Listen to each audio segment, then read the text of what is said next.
Jai Hind, sir. Permission to commence, sir. Yes, please. Thank you, sir. Good morning, ladies and gentlemen.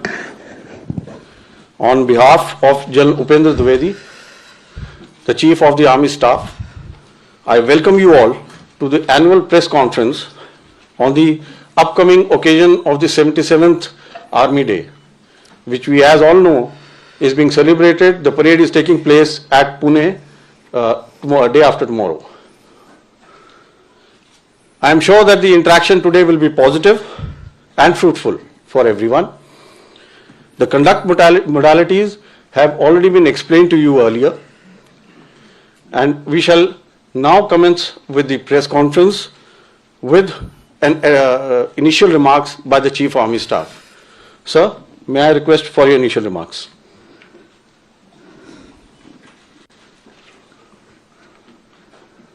Jai Hind, good morning, Shubh Pratah, and also Happy New Year. I have been looking forward to this first meeting of mine, which is the first press conference after I have taken over as Chief of Army Staff. So through you, I would like to wish all the countrymen a very Happy New Year, Happy Lodi, in advance, Happy Veterans Day and Happy Army Day. As you are aware, you are a vital channel between Army and the citizens, and your progressive and constructive reporting helps in showcasing the Indian Army in the correct perspective. I am a strong proponent of the theme that mass media and security forces have great potential to converge together towards nation building and national security. So, let me adopt your modus operandi and straightway come to the bottom line up front. That is what is my mission statement. And that is to ensure full spectrum of preparedness while concurrently transforming Indian Army into an Atmanirbhar future-ready force to be a relevant and key pillar of the national security apparatus that also contributes meaningfully towards the nation building. And towards that, our lines of effort as regards the developed nation by 2047 are truly aligned. और विकसित भारत के लक्ष्य को हासिल करने के लिए एक सुरक्षित वातावरण अनिवार्य है. In that, we emerge as the net security provider for the entire nation. So I'll first dwell upon few security issues, and to begin with the northern borders. As you are aware, the situation is sensitive but stable. In October 2024, situation in Depsang and Demchok in eastern Ladakh got resolved. The patrolling to traditional areas in these two subsectors has commenced. Similarly, the traditional grazing has also commenced in these two areas. We shall continue to discuss the effective management of other sensitive areas also along the northern borders. And towards that end, I have authorized all my co-commanders to handle these issues at the ground level with respect to patrolling and grazing, so that these trivial issues can be resolved at the military level itself. Own deployment along LSA is balanced and robust. We are well poised to deal with any situation. A focused capability development for northern borders enabled infusion of niche technology into our warfighting system and a whole of nation approach. We are progressing well. हमारी प्राथमिकता है सभी agencies की सहभागिता, border infrastructure को और मजबूत बनाना है. Coming on to J&K, situation is firmly under control. On line of control, ceasefire, which is effective from Feb 2021 after the DGMO's understanding, is holding on. However, the terror infrastructure across remains intact. Infiltration attempts continue, including from the IB sector or so many other avenues which are available. along with drone attempts to smuggle warlike stores and narcotics. In hinterland, in recent months, increased terrorist activities was seen in North Kashmir and Doda-Kishtwar belt. Our CT grid there has been reinvigorated and tempo of kinetic ops has been enhanced. Past year, 60% of terrorists eliminated were of Pakistan origin. As of today, whatever is remnant in the valley and Jammu area, we feel that around 80% or more are from Pakistan origin. Overall, violence parameters under control, tourism, development activities, Amarnath Yatra, where we witnessed more than 5 lakh pilgrims this time, and peaceful conduct of elections are indicators to a positive change. So the theme of terrorism to tourism is gradually taking shape. Regards Northeast, overall situation in Northeast is gradually improving. In Manipur, synergized efforts of security forces and proactive government initiatives have brought situation under control. However, cyclic incidents of violence continue. शांति और सद्भाव स्थापित करने की दिशा में ठोस प्रयास जारी हैं. Various NGOs and our veterans too are reaching out to the community leaders to give effect to a kind of a reconciliation. Along Indo-Myanmar border, enhanced surveillance and domination is in place. That is to insulate from spillover of turbulence which is taking place in Myanmar as of now. Fencing is a significant step and we have started to commence a new progress towards this end. As far as humanitarian assistance and disaster relief is concerned, based on the experience gained in 2024, we have specifically earmarked rupees 17 crore for upgrading of our QRTs and QR medical teams. Besides, we have taken a decision to create 17 bricks of HADR, that is Humanitarian Assistance and Disaster Relief, as we realize that at places our columns reach, but the resources to provide kind of a rescue operation are not available. Towards that end, we are creating these 17 bricks. It is pan-India.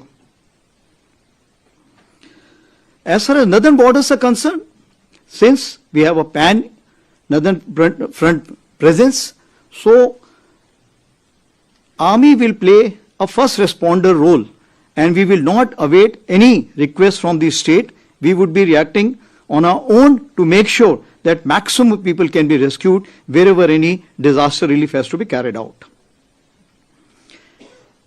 Now, for ease of continuity and communication, my balance of the pointers will be on the same lines as given by General Pandey last time. What does it mean?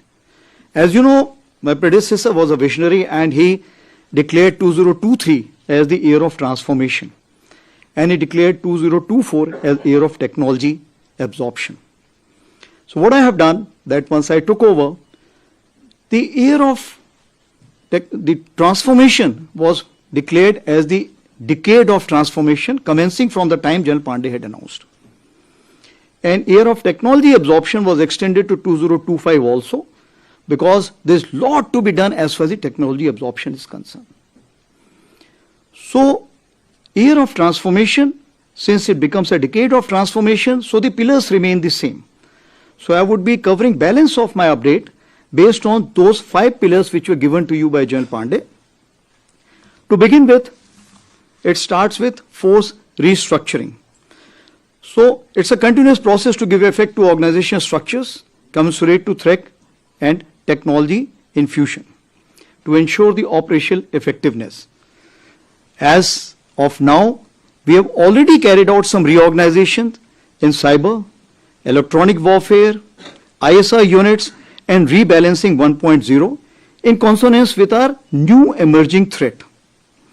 Now what we are looking for is the rebalancing 1.5. We are also looking at new tailor-made organizations in the field of ISR, special ops, combined or integrated or all ops brigade. Then we are looking at info ops groups. We will also be looking at raising of some combat units or the headquarter and some de novo organization based on the emerging technology, for example, MUMT, that is manned unmanned teams. We also remain alive to the requirements of theaterization. So in conjunction with theaterization, we would be looking for some changes which will include in terms of the areas, sub-areas, div, core and command headquarter, which will be duly synergized with the theaterization initiative.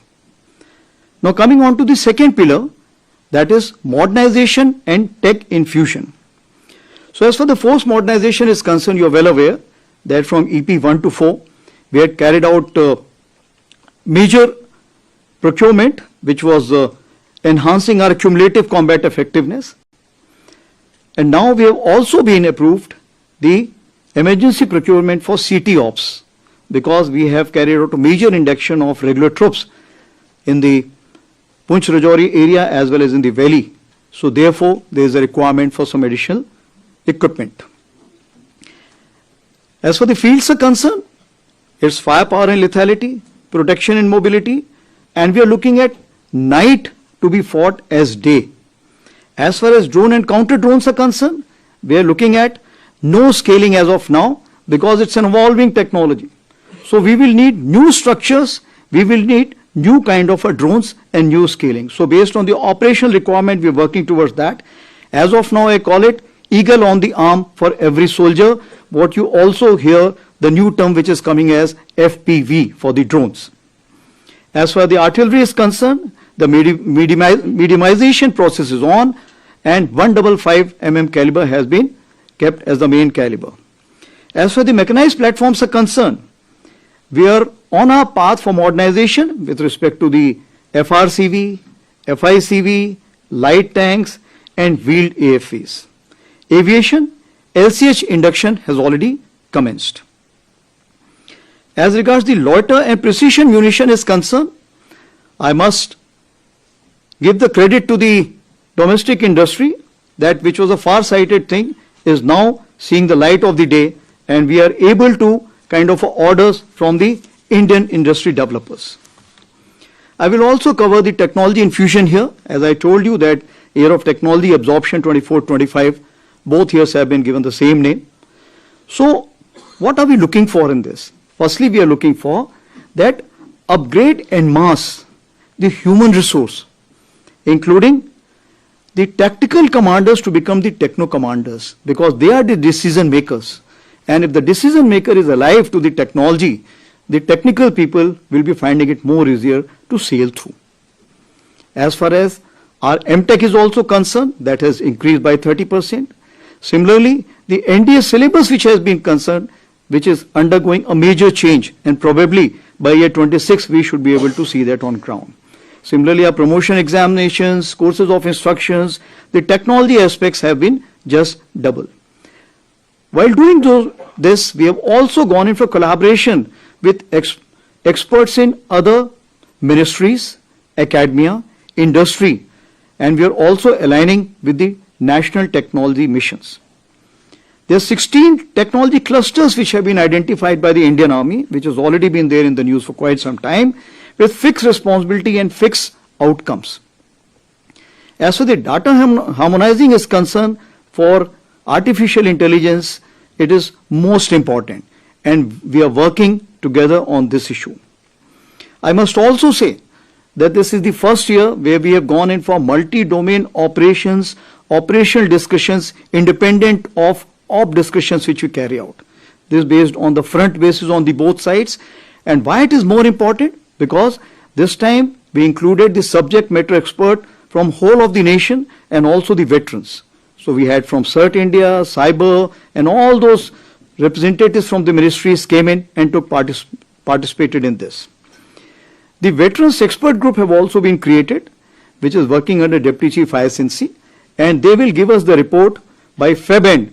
As far as Indian Army is concerned, how should we look at technology infusion and absorption in the years to come as part of the decade of transformation. So far we have signed approximately 63 MOUs on the subject, MCT, that's Military College of Telecommunication Engineering at Mao, figures as a strategic partner in Indian AI mission, Chip 2 Startup mission, and Quantum Key Distribution project. Our collaborative efforts, the joint training with CERT India and joint research in counter-US and advanced wireless-based managed system is also commenced. I'll just give you a brief glimpse of additional thing what we are doing here. Army Data Network in last 6 months, which had the span within the Army for 7,000 subscribers only, has increased 3 times to 21,000 subscribers. We have created an Indian Army AI Incubation Center at Bangalore with mentorship of IISc Bangalore and IIT Bombay. I must thank Bell to provide us that kind of a space in Bangalore for that. We are also establishing an Army IIT Research Center at IIT Madras to take our innovations forward. We are also incorporating blockchain technology in a technology-based vendor registration model which is under progress in collaboration with MITI and CDAC. As far as secure space-based vehicle tracking and convoy management system, that is already commencing with NAVIC. And of course, Sambhav phone, which you are already aware that this phone we are using, and this time during our border talks in the October month, most of the communication was through this phone. As far as the third pillar is concerned, that is system, process and functioning, we are looking at data analytics and defining the single source of truth. In the future, we are looking at data integration. So there are 2 things in this. As you know, Army is different from other services where the empowerment or the center of excellence starts from the battalion. Therefore, the maximum delegation must take place there. But today, the maximum centralization of the orders or powers or authority is at the Army headquarters. It's only feasible to delegate once you have the data centricity in the center, but the delegation at the lower level. Here, the artificial intelligence will play a pivotal role. For example, if a vehicle gets condemned and you want to get the vehicle released, it takes the complete chain of command by the time it reaches and that gets released. But with the artificial intelligence, moment the vehicle gets condemned, within 24 hours, the release order will be automatically generated. So that is the kind of a thing we want to achieve by year 2025 end. As far as the delayering of headquarters, this we are looking at. For any communication in Army, it takes 6 to 7 layers. We are wanting to delayer. We are also looking at skip echelon system. That is simultaneously addressing all the headquarters, and the highest headquarter which is supposed to give the decision must give the fastest. Modification of acquisition process, which is overdue, we are looking forward to, and the way year of reforms which has been announced by our Raksha Mantri ji, I am sure this will get a major impetus. Coming on to the human resource management, it's a subject in itself. I would not like to cover too many things in this, but just to tell you that the upgradation of the HR potential en masse is something which is our aim, while ensuring the welfare of rank and file, veterans, Veer Naris and their dependents. As for the Agnipath is concerned, 123 Agniveers are presently there, and we are getting a good feedback from the battalion commanders. They are fast on uptake, enthusiastic and keen to do well. As far as the SSB is concerned, you are well aware that the SSB reforms have been undertaken, and today we have increased our intake, which was 1300 per year in 2022 to 1900, which is projected in 2024. So that is the kind of officer intake which we are ensuring by carrying out some reforms in the service selection board. As for the women officers are concerned, we are doing a remarkable job in the field. Presently, we have 1732 women officers serving with us, and we have approved a study to increase this number to 2037. In other ranks, we have approximately 310 women soldiers, and we are looking forward to more. During the question answer session, I will take on as far as the progress on this side is concerned. About women empowerment, all women's skydiving display team of Indian Army shall be raised in 2025. That's our endeavor. You'll be happy to note that the recruitment in Territorial Army has commenced again. And this time we have delegated this to the commanding officer for first 30% so that the recruitment can take at the fastest possible pace. Institution of an Army Subedar Major. This is something to connect Jawans directly with the Army Chief. So wherever I go, the Army Suvidha Major accompanies me. When I am taking a briefing in the higher headquarters, he is meeting the JSUs and men of that. And also, this has been now given out for the commands also. 3 of the 7 commands have already instituted that, others would be completed by 31st Jan. So, the gap or the communication gap between a Jawan and the senior most hierarchy will keep getting close with every passing day. As far as the effort to upscale our military training institutions is concerned, we want that to come to the world repute. And we are looking at Institute of National Importance for our Army War College. The case has already been taken up for that. Also, we are opening up the Army War College for the foreign students. As you are aware, the junior command and senior command were already open, but now we are opening the higher command course also. And this time, as a trial basis, we are doing it for a week. Next time, we'll increase it based on the feedback. This time, for this 7-day capsule, we'll be having the academia, industrialists, possibly the media also, bureaucrats, as also the foreign officers who always come and attend the course there for HDOC. As far as the veterans are concerned, Project Naman, as you are aware, we had started this scheme in August 2024, 14 centers were open. A very positive response has been received in that. And therefore, we are planning to open this approximately 200. And this is in conjunction with Common Service Center, which is the SPV of Maiti, and also the HDFC CSR. We are also gone in for a series of Shaurya Samprava for the veterans. More during the question answer, I will explain about this. Coming on to the 4th pillar, that is jointness and integration, though it is the domain of the CDS, but I would just like to say that in Jointness 1.0, we have gone in for the integrated acquisition plan, courses of instructions commonality, joint logistic node, common utilization of bases and station amenities. In 2.0, we have gone in for addressing the service culture, thinking and symbology. Here we have made a good progress in doctrines and SOPs also. Now we are looking at 3.0, that common operating planning procedures, defense communication architecture, digital maps. But as far as the army is concerned, you will find that we look at jointness and integration with so many others. In border area, we are looking at jointness integration with our CAPS who are working with us. In the hinterland, we are looking with the police and the CRPF and other agencies. Inter-agencies, we are working very closely every day. Besides this, when it comes to the conventional operations, multi-domain operations has to have a whole of nation approach. And that is where we are working with other agencies and other ministries in this respect. Now, in addition to the transformational pursuits that I have spelled out, Indian Army's contribution to nation building, we are looking at border area development in a big way with 4 pillars, that is infrastructure, communication, tourism, and education. Of course, the cultural revival remains the mainstay. Towards that, Bharat Ranbhumi Darshan as a one-stop solution for information and clearances for visit to the forward area battlefields. This has been developed in partnership with Ministry of Tourism, and this website will be launched by Honorable Raksha Mantri on the Army Day, that is on 15th. We have also gone in for a MOU with Gati Shakti Vishwavidyalaya for upskilling our Indian Army personnel towards synergizing dual-purpose infrastructure.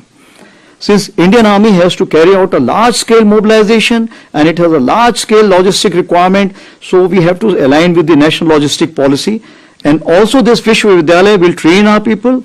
They will carry out the workshop for us, and will also provide later on MBA and MTech degree in transportation and logistics. As for the Army Sports Conclave is concerned, this was again something new, and we are looking at in a big way for Mission Olympic 2036. And for that, we have a strong role because we have the infrastructure, we have the resources, we can provide manpower for the conduct of that, we can raise the territorial army battalions for conduct of this, and also we can provide the players, which we have been doing continuously. In any case, we have 18 boys companies and 2 girls companies which we have raised recently. I am sure the issue of state versus club, which is coming up off and on, will make sure that the army remains as the main key stake player because we have a large reservoir of potential towards this end. As far the Army Paraplegic Node is concerned, this has also been now declared as a National Center of Excellence, for which around 60 crore has been given by the Ministry of Social Justice and Ministry of Youth Affairs. Gomti River Eco Task Force, as you are well aware, has been raised on 1st of Jan. Also, Ek Ped Maa Ke Naam campaign, we have planted more than 50 lakhs saplings. There are 3 world records also we have created in Jaisalmer. As you are well aware, this has already been covered in the Man Ki Baat, which is most saplings planted by a team in 1 hour, most saplings planted by women, that is 25,000, and so on and so forth. We are also going on to carry out a discussion with Ministry of Environment, Forest and Climate Change for the afforestation drive carried out by us. So what does it mean? That there is a requirement for us to look into the green credits. Today, we are planting so many trees, but the green credits are not being returned to us. As a result, we are returning 900 crores of rupees this financial year for the reasons that we have the plans ready for construction, but because of the tree cutting sanction not being given, we have not been able to construct those buildings. So, last but not the least, as part of our defense diplomacy, contribution and commitment to UN Charter, a rapid deployment force of the Indian Army for United Nations peacekeeping operations shall be ready for mission deployment by March this year. The moment the UN teams come and inspect it, this will be ready for deployment as and when asked for.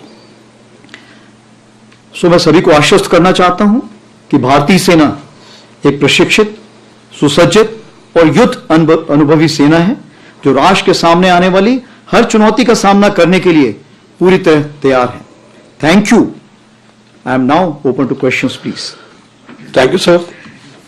We shall now commence the question and answer session. In order to give maximum opportunities, we intend taking 3 questions at one time. Once I call out your placards, please give out your name and the media house that you represent. As is customary, I shall first go to the agencies and DD. I know I'm so firstly, ANI Ajit Dubey, Manas Bhaiya and Pranjali. Please ask your questions. आपको mic चाहिए होगा. Please ask for wait for the mic before you speak. Sir, Namaste. This is Ajit Dubey from ANI, sir. Sir, you spoke about the situation along the northern borders, and you also talked about the resolution of some of the friction points that we have had there, sir. Just wanted to ask you about that only, sir. What is the status of the issues on the other areas on the LAC in Eastern Ladakh and elsewhere, sir? We have had agreements on resolving the issues in Depsang and Demchok. How they have been resolved, sir? What are the steps taken to resolve, and how did we reach that agreement, sir? Have they gone back from the CNC junction and others where they had pitched tents for a long time? And sir, what is the status of the buffer zones that have been created in recent times post Galwan clash, sir? And when do we see the resumption of patrolling in all the areas? What is the status of the standoff, sir, after the resolution of these 2 points? Do we have a standoff with them? And by when do you think the matters would be resolved, sir? Okay. Please avoid too many questions at one time. Otherwise, others will not be able to ask. Okay, second question. Manas. Yeah. Udar.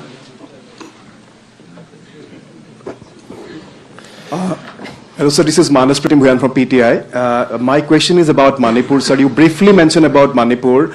I would like to have your, overall perspective on Manipur. There have been criticisms that, in fact, there is lack of coordination among the agencies involved in controlling the situation there. And there is an external dimension also to the Manipur situation. Various rebel groups have captured many crucial Myanmarese towns in Myanmar. So is it impacting the overall security scenario along the border with Manipur? Thank you, sir. Yeah, Pranjali. Either.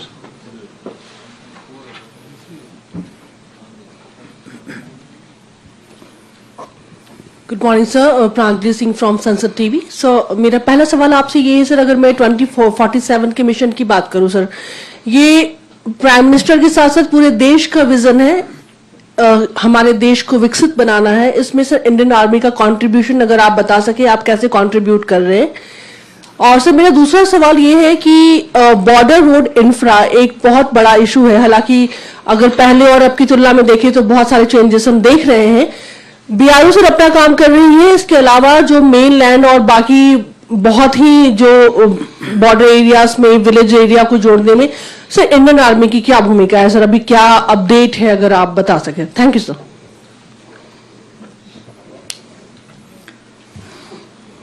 I think in these 3 questions, there must be about 13-14 questions. So let me see how I can fit in all. So Ajit ji, you have asked me basically the status of issues along the LAC.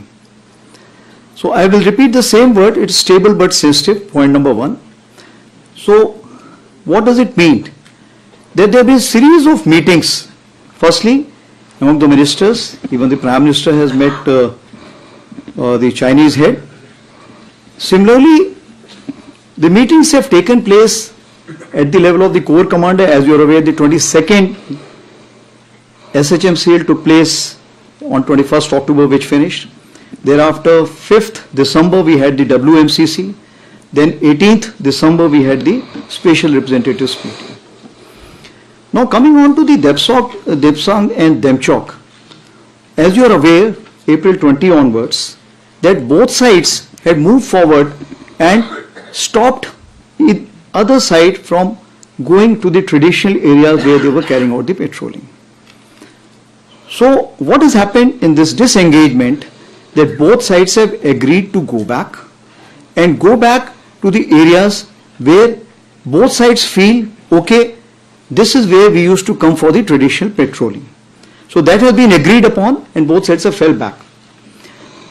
As far as the verification patrolling, 2 rounds have already been completed by both the sides over a period of time, and both sides are quite satisfied about it.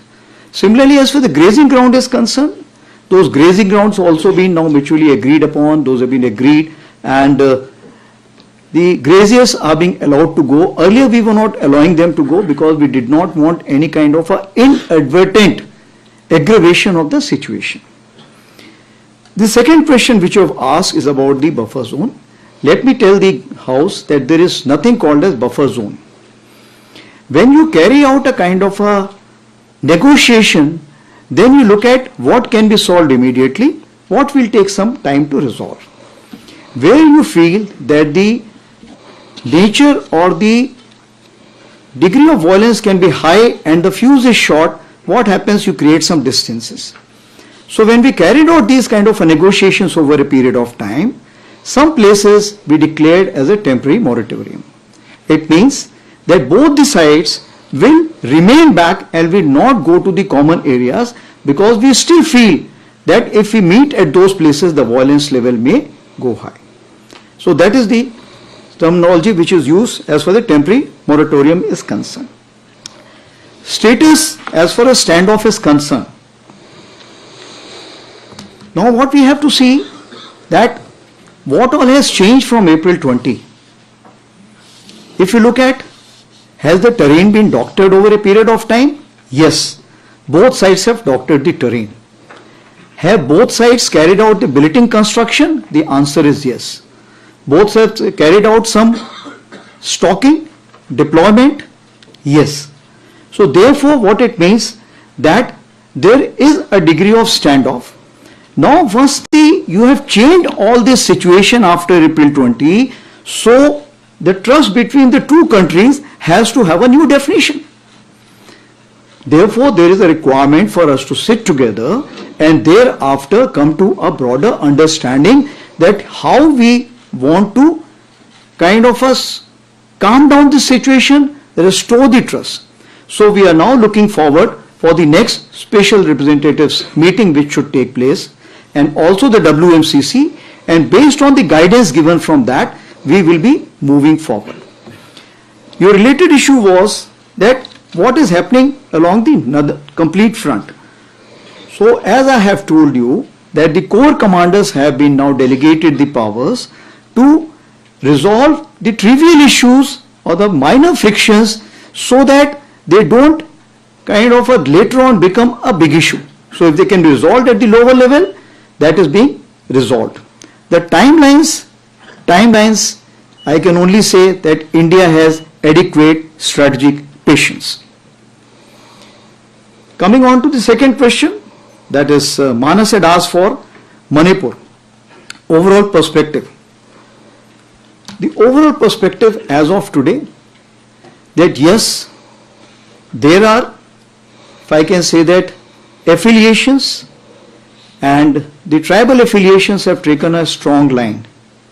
But we have to work as a whole of nation approach to make sure that the reconciliation must take place. And I'm very hopeful with the new governor who has gone there, the step towards this would be taken. As far as the lack of coordination is concerned, which you have brought out, I just wish to assure you, there is absolutely no lack of coordination, but we have to understand that which side is where. When this problem occurred in May 2023, the police from various communities, it was very difficult for them to go to the different community area. So thereafter the DGP had issued the orders that you go to the nearest police station to whichever community you belong to, so that at least you take on those duties. So once you take on those duties, you will find that Indian Army, Assam Rifles and the other CAPFs, we have to coordinate with those people in whichever area they are. So it's not a lack of coordination. Rather, these three agencies are the only one which are able to provide the coordination as of today. As far as external dimensions are concerned, external dimensions cannot be ruled out. It's all over the media. So I'll just leave it at that. Now what happens as far as the Myanmar side is concerned? Since there is some activities taking place on the Myanmar side, and it is claimed that the rebel groups are fighting with the Myanmar army or the Tatmadaw. As a result, there is a migration which is taking place, or the influx of refugees which is taking place. Even there was a time when the soldiers from the other side had walked up this side. We have made sure that all those who are coming here should be treated as refugees, and due respect and consideration and harbour should be provided to them. As far as the situation on the other side is concerned, if there is no support to the VBIGs, then what happens? These people are also moving in. Therefore, some kind of a surrender is taking place, some kind of an induction is taking place where people are coming back and we are disarming them and allowing them to go, and thereafter police is looking after those people. As far as our connect with the Myanmar army is concerned, I just wish to assure you that the connect is complete and we are interacting with each other in due harmony and making sure that the exchange of information and support which is required in terms of intelligence is provided from both the sides. Coming on to the third question which has been given out is 2047 Viksit Bharat. So as you have seen that as far as we are concerned, we are looking at decade of transformation. And why I went about explaining it, because when you see the Viksit Bharat, or even if you look at year of reforms, you will find there is a major synergy towards that. Let me give you a few examples. When we talk about nation first foreign policy and national security, what it means, the defense diplomacy and the deterrence which is required for any nation to kind of guard its border and ward off the adversaries. I would like to just say, deterrence is costly, but war is costlier. As far as the global economic powerhouse, Indian Army's indigenous consumption as far as weapons, equipment and other things is concerned, we provide a stamp of approval. Once we provide this stamp of approval, the defense domestic industry thereafter gets a flip. And if we are talking about 21,000 crores today, Raksha Mantri is already announced by 2030, we are looking at 50,000 crores as the defense export target. And as we are the biggest consumer, we are also the biggest advertiser of these weapons and equipment. As far as the infra development and speed and scale is concerned, we are working in close synergy with PM Gati Shakti and border area infrastructure which has been brought out. Here itself I will cover the border area infrastructure. That we have the Empowered Committee on Border Infrastructure headed by the CAPSEC. And this committee is working in a very, very aggressive manner. Recently, for 22,000 crores, sanction was given for the northern borders infrastructure development, including few tunnels.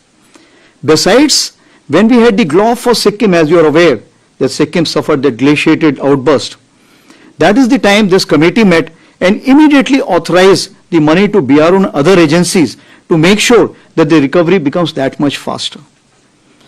So I wish to assure you that as far as the planning and sanctions are concerned, that is fastest. Coming on to the BRO is working hard, but now the time has come, the aspiration of the Indian Army is manifold, many times what BRO can provide.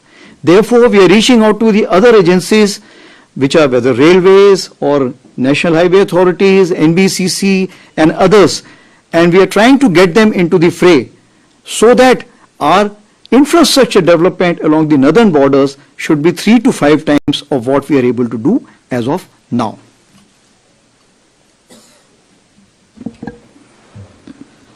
There are a lot many to cover as Viksit Bharat is concerned, but due to shortage of time, I leave it at that. Thank you.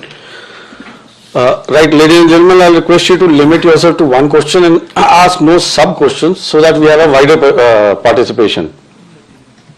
All right, we have 51, 26, 94.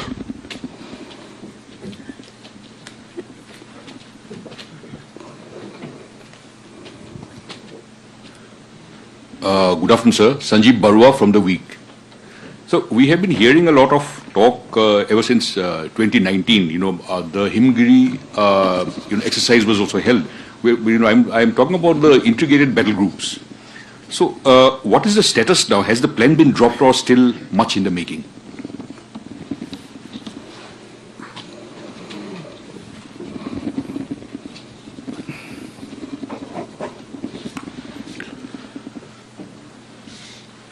Next, please. Good morning, sir. Ajay Banerjee from the Tribune this side. Sir, I have a very pointed question. You have answered in detail Mr. Ajit Dubey's questions about the LAC. Do our troop requirements remain the same, or is there a plan to change the troop requirements in the future?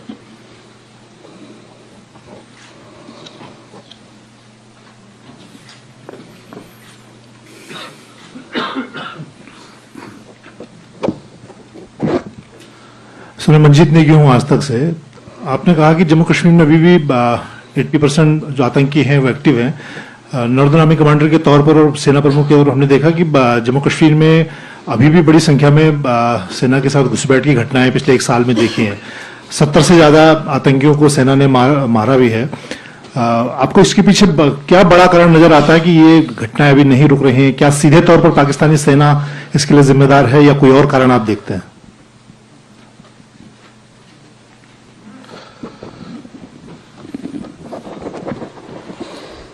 So, firstly, I'll take on Sandeep's question, which is on the IBG. As you're aware, IBG, what we are working out is basically restructuring a particular strike corps. Now, when we look at it, it has some financial implication. Also, it has implication in terms of equipping as well as the human resource. It has taken a long period. It is in the final stages. And we are hopeful as of now, as I speak to you, the presentations have been given to in the MOD of all the decision makers, the presentations have been given. Few queries have been raised. We are hopeful because this is the first special purpose vehicle as far as the restructuring is concerned. And if it goes through, others will also follow suit. Timeline is difficult to give because wherever the bureaucracy gets involved, it will take time. But we are hopeful by year 2025, we will either create this IBG or we will cancel this project completely. Coming on to the next question, Ajay has asked questions about the troops deployment along the northern front. Like I told you that troop deployment is directly dependent on the trust factor. And tangentially, I had told you about the capabilities which have been created. And troop deployment or the infrastructure development is dependent on the capability on the other side, not on the presence of troops on the other side. So as of today, the capability entails that we should continue to maintain this kind of a troops. We have two kinds of deployment called as summer deployment and winter deployment. Definitely during this winter deployment, the number of troops come down. So therefore, at least in the winter strategy, we are not looking forward to any reduction of troops. When it comes to the summer strategy, we'll take a review based on that time, how many negotiations, conferences and meetings have taken place.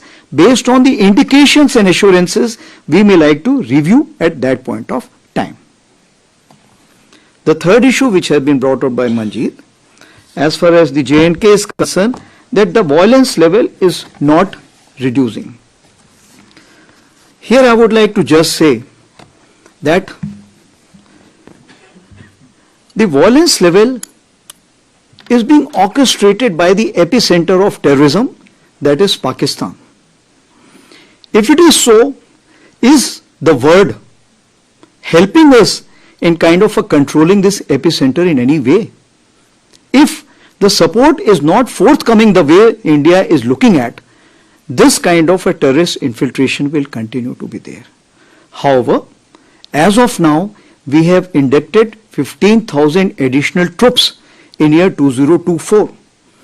And that is why you will find that the violence level has gone down, where we have been able to neutralize 73 terrorists, out of which 60%, like I told you, were Pakistan terrorists. The elections, if you see, the elections, the parliamentary elections, state assembly elections, both had nearly 60% plus minus voting. It means that as far as the local population is concerned, local population is going with the peace. The recruitment was only 4 for year 2024. That is negligible. So all the indicators which are there saying that the people of J&K are shunning violence, and this violence is completely being orchestrated by our Western adversary. We can move on to the next one.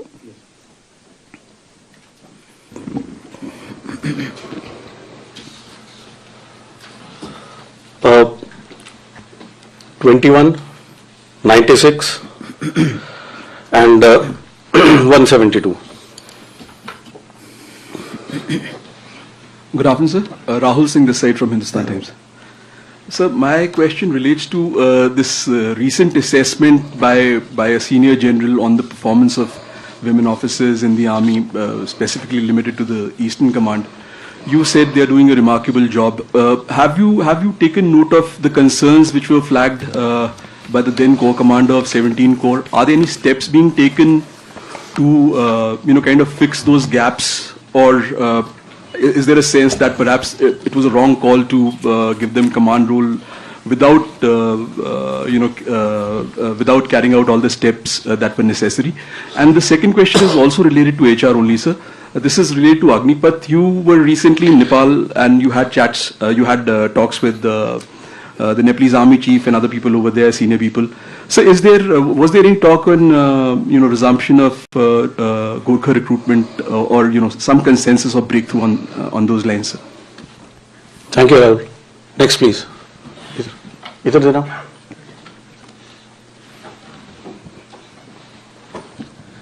Sir Rajiv Ranjan NDTV sir, मेरा सवाल ये कि अभी हाल ही में sir आपने कहा कि जो फौज में आना चाहते हैं वो वेतन के लिए नहीं वतन के लिए आए। सेना पहले से ही अपने लोगों को काफी अच्छा ख्याल रखती है, सुख सुविधा की बात करें इवन रिटायरमेंट के बाद भी, तो सर ये चीज कहने की जरूरत आखिर क्यों पड़ी, इसके पीछे क्या सोच है sir?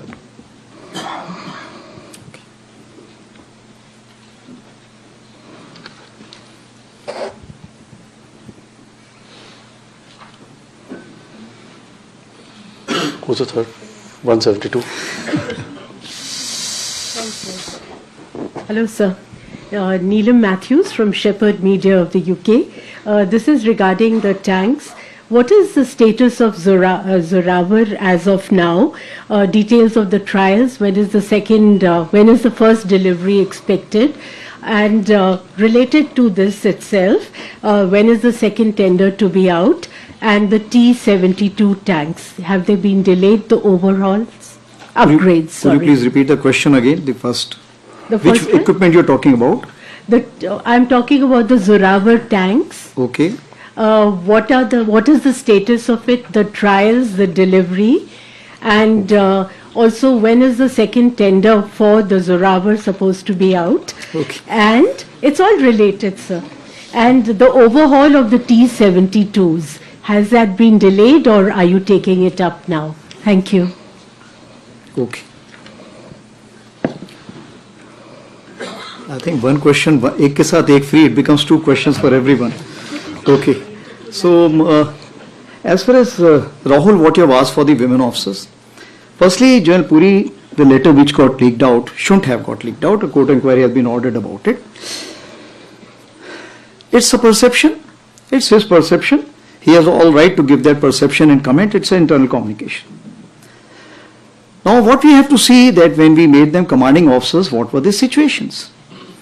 This was based on the Supreme Court order and where the complete process was accelerated. As you are aware, when we make a commanding officer, we give them various exposures at various fields, we make them do various courses. Like for them, JC was not done, a short course was done. The contact and the bonding with troops was less. Lot of exceptions were given. So when you have these kind of a situation, you may have some kind of a surprises. But overall, if you see, today we have approximately 115 commanding officers who are commanding. And 18 more are ready who are already approved and they are ready. And maximum commanding officers of such you will always find in the Northern Command. So I have the first-hand experience to say so that you will always find all kinds of officers. Wherever I have seen, the women officers have been very mature, very considerate, very kind, and if I can say that, up and about. And here I would like to quote one women officer whom probably this time we'll be able to give some kind of award also. Colonel Ponung Doming. She is from East Siang, from Pasighat. And when I was in Northern Command, along Demchok, one of the most difficult road which is being made, she was always present there. I went to Umlingla, which is the highest motorable pass. She was always there. When I went to an underground cavern, and she was also there. So what I am saying, you will find all kinds of examples. So one particular example cannot be taken as a kind of a yardstick. Today I just wish to assure you that women officers are doing exceedingly well, and if I have to give you some yardstick, today there are approximately 16 officers who are doing staff college. The women officers who are pilots in the aviation branch also, RTO already aware, we have already started.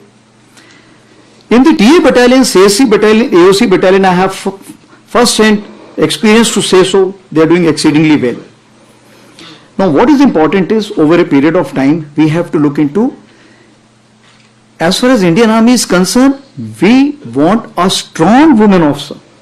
So what it means? Kali Mata ka roop? Maybe. But it means it has to be gender neutral approach in the conduct and even the infrastructure which is being provided in the field areas. Places like Sikkim and Mizoram are already looking into it. The physical test parameters should be nearly be the same, but keeping in view the physical conditions, there may be some kind of exceptions which will be made. Women officers also, approximately 1700 are presently training in the Sainik schools, military schools and RMC. So it means that they will be coming to Indian Army and the tri-services. So therefore, it is something which is to happen, and it will happen in the most mature, in a welcoming way. That partially should answer your question, Rahul? Yes. Coming on to Agnipath, as far as Agnipath is concerned, as you are aware that this is not the subject due to Army chiefs will discuss. And it's a political decision. And as far as India is concerned, India has already given its proposals to the Nepal side. And as and when we hear from the Nepal side, we'll be working towards that. Is it causing any deficiency in the army?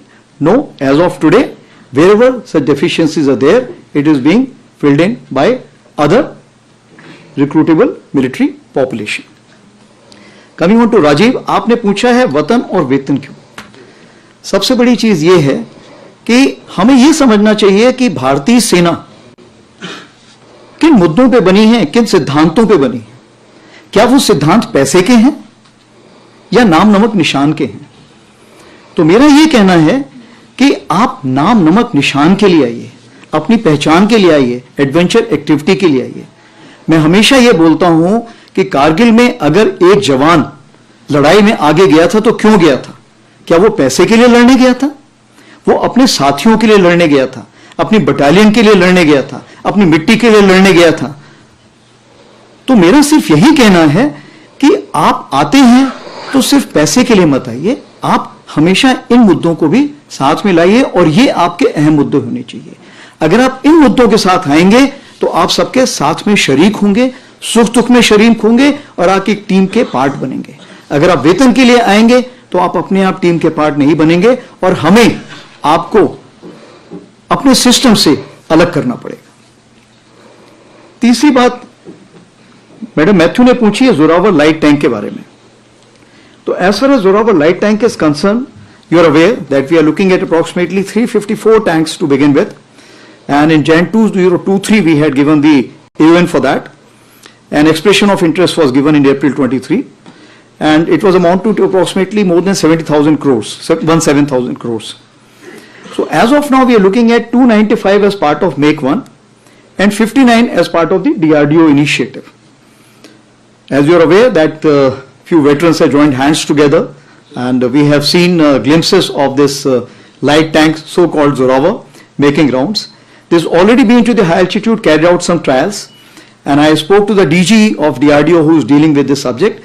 As of today, when we speak, it is making its journey back to Chennai. And after the kind of improvement which have been suggested during these trials, we will see the new version, and thereafter we will carry out more trials on the subject. And once this finishes, I am sure for the balance also, the orders will follow. Thank you. Sir. Oh, sorry. As for the T-72 is concerned, yes, slippages were there. But you have to see, when the corporatization was taking place, PSUs were not sure how to handle this situation. So what we have done, like I told you, that PSU is also our responsibility. Corporatization doesn't mean that we have given up our responsibilities. So we have sat down with them, worked out with them. And if I can say that today AVNL has enhanced its overall capacity from 120 to 150, and they've assured me that this capacity will be increased to 200 tanks per year. Similarly, we also have the army-based workshops. They are also carrying out a phenomenal work, and 2 base workshops have been nominated to carry out this overall, and you'll be happy to know that in Delhi we had recently launched the overall of even T90 is being carried out. So I can just assure you the situation is under control. Of course, when the change takes place, initially first step is the most difficult. That step we have overcome. So now the pace of or the transformation which will be much faster. Yeah. Well, I had noted it last time when you had raised. So 17, 107 and 97.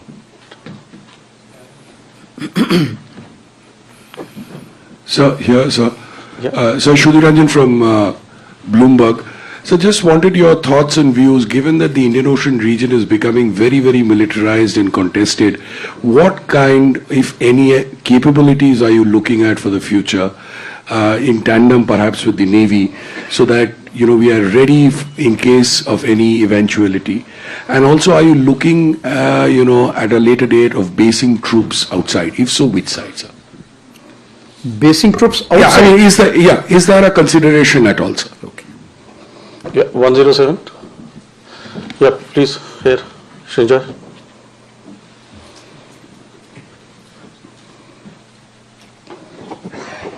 Sir, times now. Srinjoy Chaudhary. Yeah. Sir, as far as the LAC is concerned, the army has spoken about leveraging of momentum of what has happened in recent times.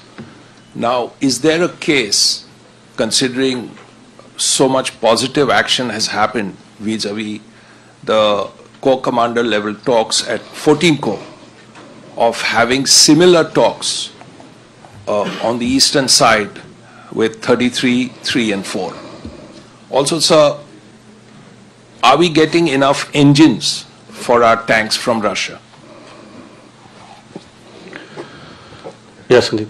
Sir Sandeep news 18 India से sir कुछ reports आई थी कि डोकलाम प्लेटो के पास China ने काफ़ी development किया है, कई सारे जो है विलेजेस वहाँ पे और रिसेंटली तैयार किए हैं. अभी क्या स्टेटस है चिकन नेक के लिए? वो ये सारी चीज़ें कर रहे हैं, ऑब्वियसली बात है. तो अभी क्या स्टेटस है और आर्मी इसको कितना कंसर्न मानती है? Thank you. So we're done. Okay. Yes.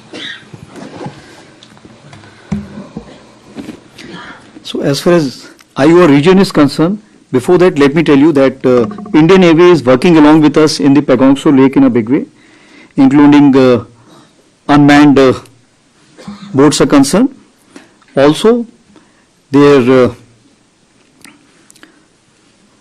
special forces are working out in J&K and other places along with us, including the deep sea drivers. Coming on to the Indian Navy cooperation as far as the IOR region is concerned, two places we play a very important role. First is the Andaman Nicobar and second is the Amphibious Task Force. As far as the Andaman Nicobar is concerned, you are aware that we are going to kind of place them on a permanent basis and enhance the role of territorial army in that area. The equipping profile is also being worked out accordingly. Therefore, in conjunction with Navy, we are looking at their employment in a big way. Coming on to the Amphibious Task Force, which is there as of now, we are exploring that how to make it permanent in terms of Amphibious Task Force, which should remain dedicated, whether on the lines of RR or in the lines of permanent regimentation, so that their specialization or the expertise remains with them. As of now, you are aware that the battalions keep getting turned over. Besides this, we are also looking at, may not be in the, actually it comes into the confidential domain. We have some plans which we have worked out together on the western side. I'll leave it at that for the time being. To enhance the cooperation, we are also with all ships which are going, our special forces or other military personnel are going to various places to have an understanding of each other, so that later on, as and when troops are required to be deployed in a larger formation to any farther area, we should be prepared. But as of now, India does not have any expeditionary designs. So we have no plans to deploy troops outside as of today. Coming on to Shinjo's question, you are absolutely right. That is what I said, that I am looking at now having these conferences. Like you are aware that firstly we have opened up these conferences starting at the station commander level, battalion commander level, brigade commander level, div commander level and corps commanders level. Till brigade and div commanders level, as it is, the talks are taking place. But now we are looking forward, as the SR mechanism and WMCC keeps giving us guidance for all the three corps which you have said, we would be looking forward to having this more coordination, and we will be empowering them with the military decisions which are required to be taken in future. There was one more question which you had asked. Yeah, tank engines as of today, we do not have any issue in terms of, because India has adequate capability to kind of manufacture those. I have gone and seen them myself. I have visited those factories. So a fair degree of assurance, as of now we do not have a problem. When we look at the transformation, upgradation, when we look at the super high altitude areas which we require high powered engines, then we have to work out. And for this, we are already in talks with various people, various countries, and some kind of a contracts have already been signed, but I just wish to assure you that in those contracts also, as of today, there is no delay. The assurance what has been given to us, we are very sure it will go through in the same time frame. Now, ZTV, your question was Doklam and chicken snake. So as far as chicken snake is concerned, I would like to put it in a different perspective. That is our strongest point, because all the forces which are there in West Bengal, all the forces which are there in Sikkim, all the forces which are there in Northeast, from all the three sides our forces can congregate there. So that is the strongest point, that's not the weakest point. Let me assure you that. As far as the activities of China is concerned, we are keeping a close watch, and whichever quarter are required to be kind of sensitized with that, that is being done. And what we talked about, are our forces ready for any kind of action or reaction? Our forces have always been ready, and there is no let up on that. Thank you. I know you wish to. Yeah, please give a chance. Yes. Out of turn. Right. In fact, I have a lot of these. We may be able to just about squeeze in one, sir. So no issue. We'll carry on. Right, sir. Thank you, sir. So, ladies and gentlemen, the next group would be 50, 67, 22, and Manogya. Okay, Manogya, since the chief has already said, out of turn, please ask. Grateful. My question was on women itself. I'm Manogya Loiwal, anchor and editor ABP News. The question is, you've spoken about the role of women, increasing role of women in army. What is the quantum of increase? Do you have a considerable number that you can share? और एक सवाल हिंदी में, आने वाले दिनों में गणतंत्र दिवस पर क्या विशेषताएं रहेंगी सेना की तरफ से, सेना प्रमुख के मुंह से सुनना चाहेंगे। गणतंत्र दिवस में विमेन के लिए पूरी तरफ से, सेना की तरफ से और महिलाओं के लिए, दोनों।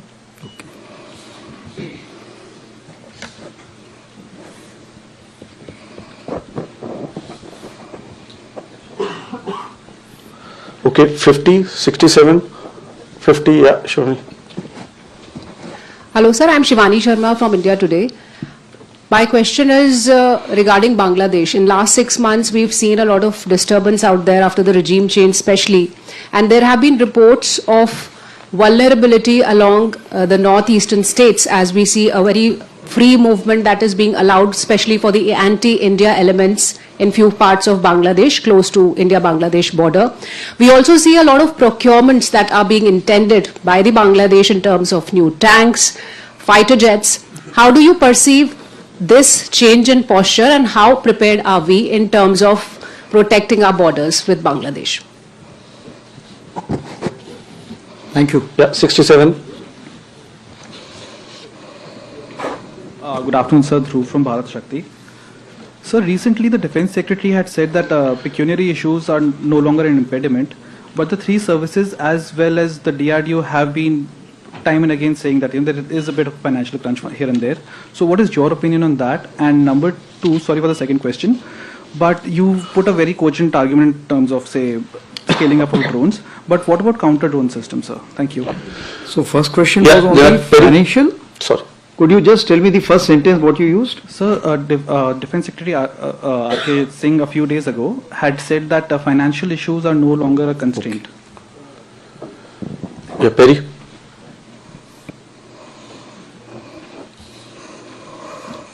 General, to your left. Dinika Perry with the Hindu. So, like everyone, I'll ask two questions. One, has there been some understanding on Yangtze is concerned, to not block Chinese patrols and allow them to patrol like in the past? Two, a domestic question on the painting which created a lot of news all across. So what was the reasoning behind that? And the question I'm asking is, one logic given by many is that old should give way to new. If that is the logic, then the painting, has Chanakya, Garuda, chariots, whatnot, independent India's finest victory. So understand the reasoning and the logic behind it. Thank you. 3 over or 4 over? Yes, 4.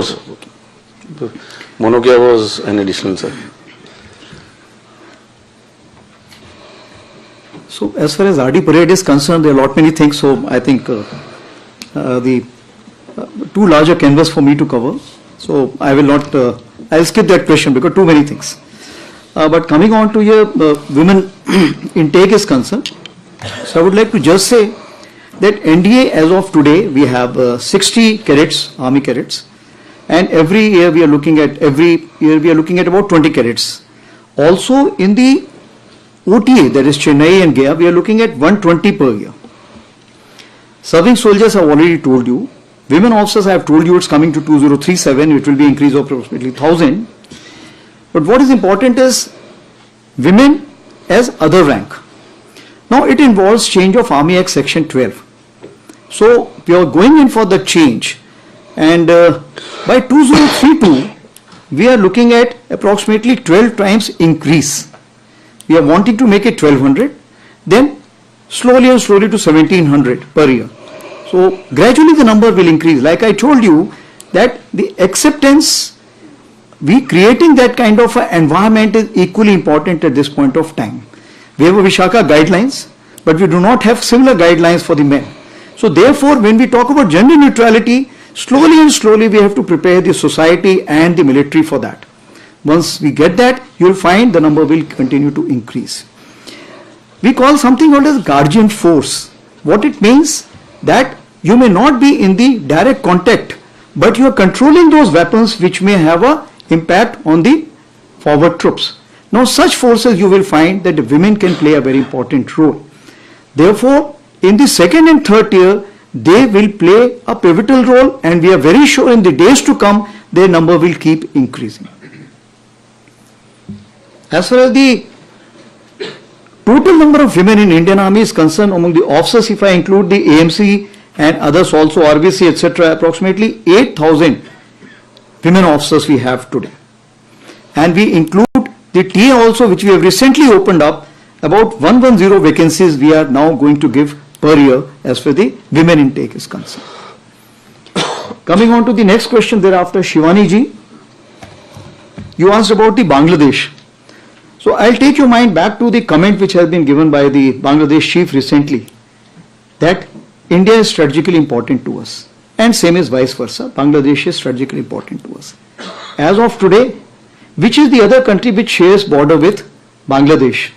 It's a small portion, if you see, is on one side, on the southeastern side, otherwise it's all India. Therefore, we are the neighbors, we have to live together, understand each other, and any kind of animosity is not in each other's interest.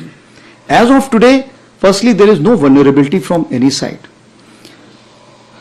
I am in touch with the chief of Bangladesh during the time of when this changeover took place. I was in constant touch with him, and even thereafter in November 24 we had a video conference also.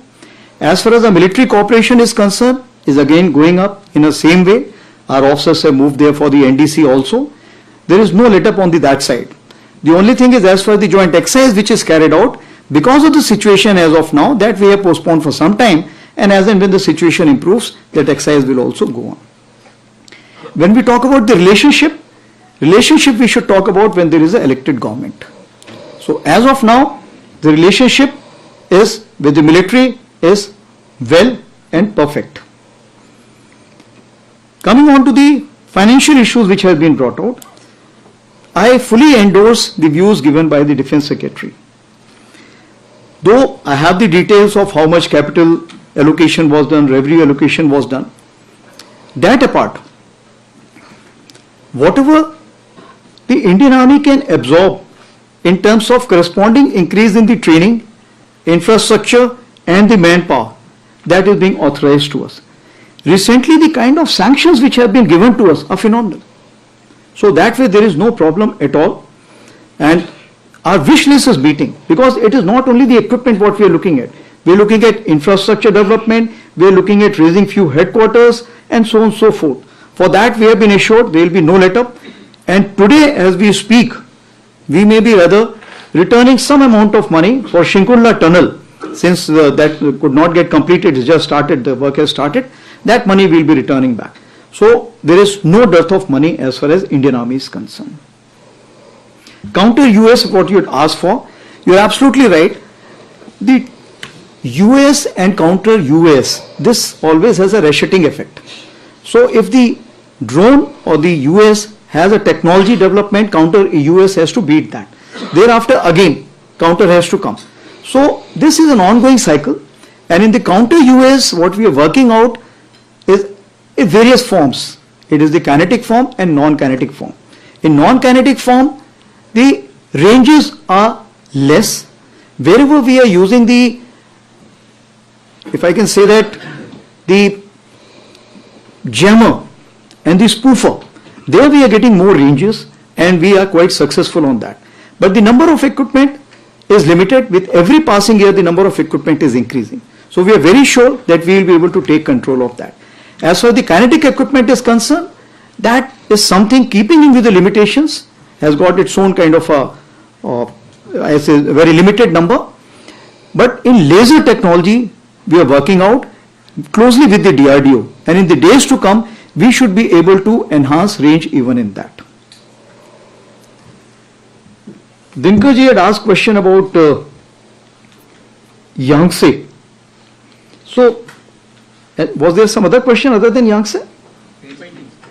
Painting. Oh yeah, that's a critical one for you. You have already published one side of the story which I saw. So thank you for that. Now coming on to Yangtze is concerned, like I told you that all the corps commanders have been empowered to go through the patrolling and grazing issues, and wherever you can harmonize the relations between the two sides, you should be able to do. As you are aware, when the SR talk took place, there was some press release given. So we are also looking at end of a Kailash Mansarovar Yatra to begin. We are also looking at some trade points to be resumed. So similarly we are looking at that if we can have some kind of understanding, please go ahead. So that kind of a delegation has been given to the div commanders and corps commanders. They will come back to us. As far as we are concerned, it is, from my side, it is approved. I can only say that. Coming on to the painting. As far as this painting is concerned, let me tell you that there are two chief lounge. There is a one chief lounge here and one chief lounge in the South Block. As you are aware, South Block probably by year end we should be vacating it. We are not sure because Thal Sena Bhavan is under construction, and if it comes up in time, then we would be moving out from there. 16th December was chosen as the date to place that painting, the surrender painting, in Manekshaw Center, because that is an auspicious date where we should have placed it. As for the other chief lounge is concerned, it's a mural, it cannot be removed from there. So I had to take the distance from where to take it out. So it was taken that. Coming on to the painting which is there as of now, which is on ground. This has been conceptualized and made by Lieutenant Colonel Thomas of 28 Madras, which is the younger generation. If you see the golden history of India, golden history of India has 3 chapters. It has British era, Mughal era, and era before that. So if you wish to connect that and the vision which I have given you in the beginning, symbolism becomes important. If I am talking about rebalancing 1.5, you understand rebalancing 1.5 is against which potential adversary. So once you look at that, my communication with my generation which is there, with the younger generation, my Vayu, my Jawan, it becomes equally important. So therefore, there is a surrender portrait which is in the chief lounge, which is there here in Manekshaw Center, and there is a new portrait which is there. It's also been told that these are mythological. If you open the chapter 4 of the original constitution book, the painting which is there is of Krishna and Arjuna on the same chariot. So is the constitution also mythological? That question you need to ask yourself. Is also being said that there is a Brahmin semi-clad which is standing in center. If the Indian does not know what is Chanakya, we need to refer back to our civilizational approach what we have. And the modern technology, it is visible there. Therefore, if I have to connect past, present and future, this symbolizes that. And if I have to give the credit, I must give credit to that artist who is a youngster, who is the generation next, and he is the one who is going to lead India tomorrow. Thank you, sir. Generally answers, Dinkar? Thank you, sir. Ladies and gentlemen, we already overshot the time by about. So should we take one more, sir? Yeah. One more set. All right. What I noted down earlier, there are so many of these.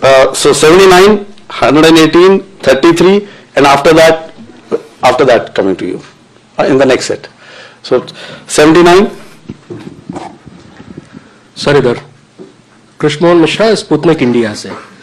Sir artillery के modernisation के बारे में जानना चाह रहा था कि खासतौर पर ए टैग्स और माउंटेड गन सिस्टम और इसके अलावा और किसी गन सिस्टम के बारे में बात हो रही है, और पिनाका रेजिमेंट्स के बारे में भी जानना चाह रहा था कि कितनी और इंडक्ट होने वाली हैं, कितनी और रेज होने वाली हैं।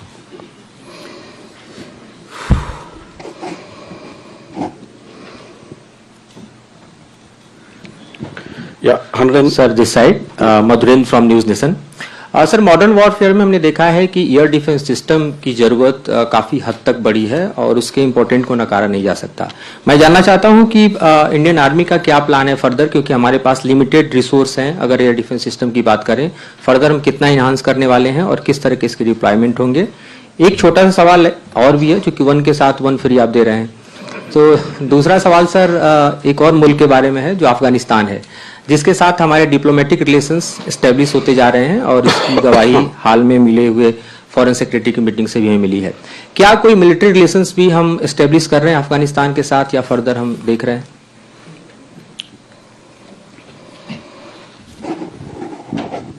Yes. Yeah. Okay. So we already have three. Three हो गए, two हुए ना? Two हुए। Okay. 33 was Sanjay. Yeah, sorry. Sir मैं संजय मिश्रा, दैनिक जागरण से। आर्मी का एक वॉरफेयर और फायरिंग रेंज नारायणपुर में एस्टैब्लिश होना था छत्तीसगढ़ में, उसका स्टेटस क्या है सर अभी?